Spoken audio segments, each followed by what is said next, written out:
Hello, everyone. Welcome back to D1 Crashout. So, this is about a concept from probabilities and stat. If anybody has taken an intro level stats course, that could be AP stat, that could be upper level div stat, that could be just any starter data science class, doesn't really matter, or elementary stat. The bottom line is the difference between probability and statistics is probability is the likelihood that something is going to happen, which means it never actually declares certainty. There is a 50% chance that you're going to get heads and a 50% chance that you're going to get tails. There is an 100% chance that you're going to get tails or heads, but there is a 0% chance that you're going to get heads and tails. That is probability. Statistics is all about describing a population. So you could say that there is a majority of men on this world than there is women. And yeah, it might be the other way around. I forget. I didn't do my research. But the bottom line is that none of that describes certainty. Yes, there for sure is going to land heads or tails. But I don't know if it is going to land heads or it is going to land tails. It's a very good bet. Yeah, it is a very good bet that if somebody flips a coin 10 times, then they are going to get heads and tails. They're not going to get heads every single time. But there's a chance that they get heads every single time. It may be unlikely, but there is a chance. Same thing with human beings. If I randomly pick a human being, it is very likely that I am going to get a woman or a man. It's guaranteed that I'm going to get a woman or a man. I just assuming intersex or not asexual. People who lack sex, I don't know what that means, exist. And I still don't know if I'm going to get a man or a woman. Alright, it's uncertain. I'm going to get one for sure. But I don't know which one I'm going to get. It is very unlikely that I'm going to win the lottery. But it is guaranteed that someone is going to win the lottery. Assuming that your lottery keeps drawing until somebody wins. Alright? So, all of that is to say, get rid of that idea that I do this is this, and I get.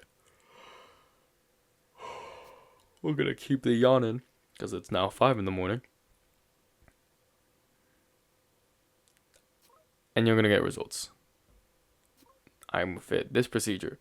I do this workout, and I'm immediately going to become the person that I was destined to be, that I really wanted to be. I'm gonna follow in the footsteps of the celebrity, and I'll eventually become like that celebrity. It is good to have aspirations, motivations, and things that inspire you, that make you want to achieve more, that make you want to be better. But everybody has their own story to write, and you're not going to be living in the exact same circumstances, in the exact same time, in the exact same way as somebody else. So don't follow exactly in somebody else's footsteps, expecting to get the same results.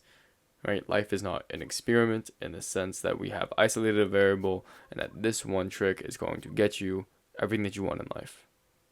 Not realistic. So, I suggest changing your approach to maximizing your probability and recognizing that there is always going to be a medium or a chance of failure is good and healthy. But also, doing everything that you have in your power to ensure that you get the result that you want is also healthy. So, the big idea, be as delusional as possible, but be grounded in that delusion. And that is straight from Carter. And I love that quote. I love that idea. It is not a quote.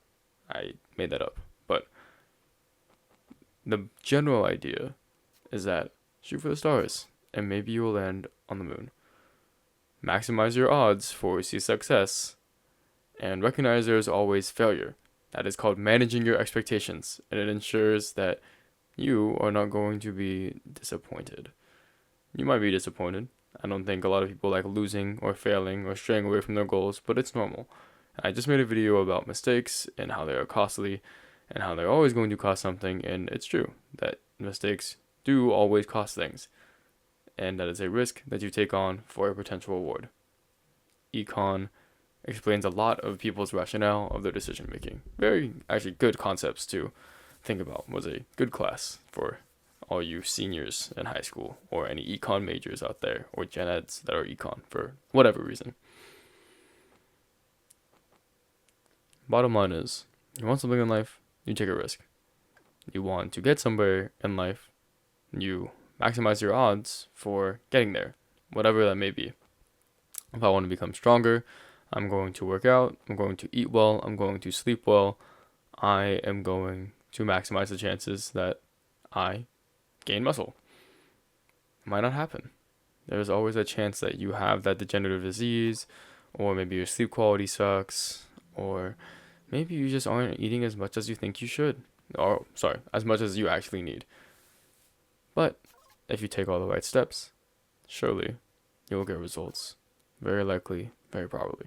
I'm not here to be a doctor or give you advice, but I am here to tell you how to think, eat, and hopefully some of it actually hits, or some of it makes sense to somebody else, helps change their mind into something which I think is better. So, not to push superiority on people, but I think it is a healthier mindset to have. A little more realistic than just, I'm going to drop everything and be super unbalanced, and then I'm just going to get everything that I want. Generally speaking, people like a lot of different things, and finding that balance is important. There's also the notion that shooting and working, even without believing in having an end goal, is still worthwhile, which is true to an extent. I will talk about it in a video centered around momentum, but it seems very difficult to start a task without knowing the end outcome. You might play a video game, or you might apply for a job because there is a chance that you will succeed, and that's motivating. But when it feels like there is zero chance to succeed, it's very difficult to start. Right? A paraplegic won't put on their shoes getting ready for a run because they believe that they can't. I'm not going to say every paraplegic should put on a pair of running shoes and try to start running, but it is to say that the difficulty is in starting. You want to lose weight, make it harder and harder and harder to access the food that makes you really fat. That's a very easy way to, maybe I shouldn't say easy, but it is a effective way to stop yourself from eating so much, and controlling those inhibitions is just making them further away. Same goes for phone addiction. Just put it in a different room. Make it harder for you to do those things.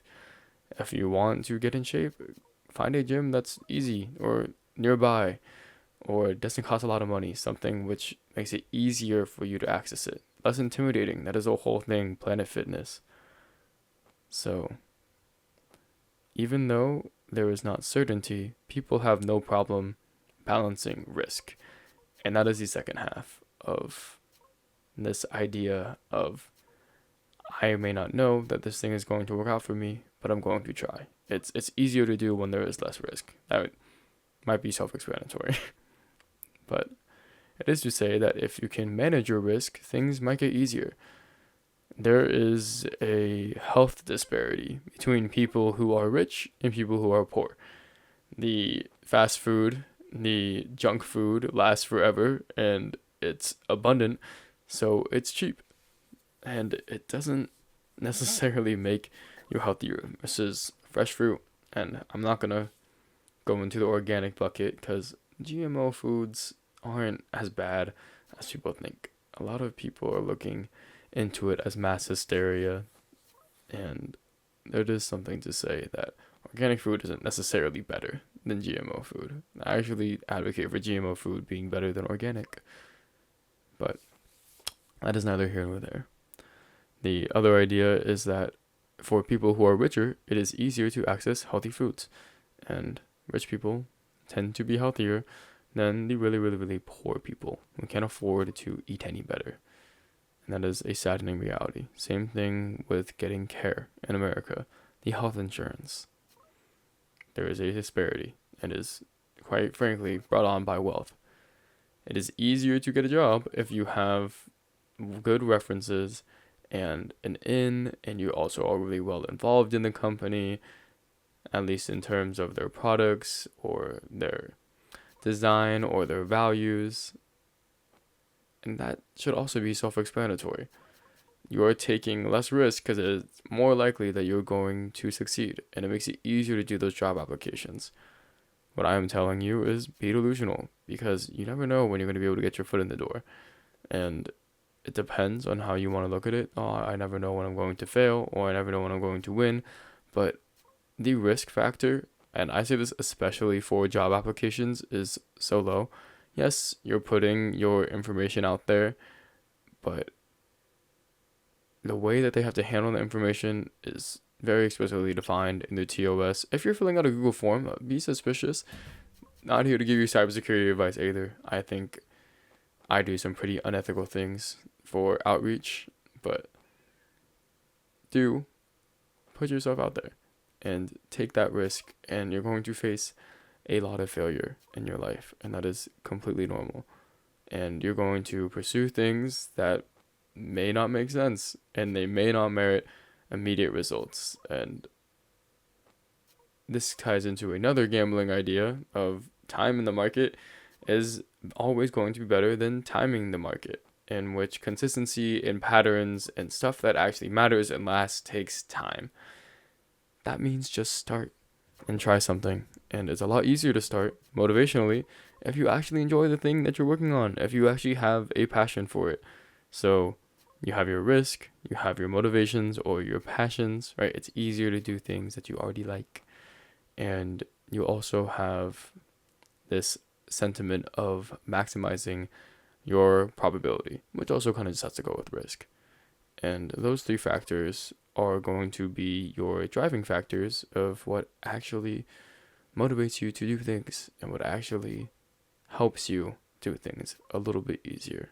So I hope that was clearly or comprehensively put, but as a general idea, maximize your probability of success, lower your risk as much as possible, or reframe your mindset to make it so things don't seem as risky as you might seem them to be. Oh, what's the point of filling out this application at all? Oh, you might succeed.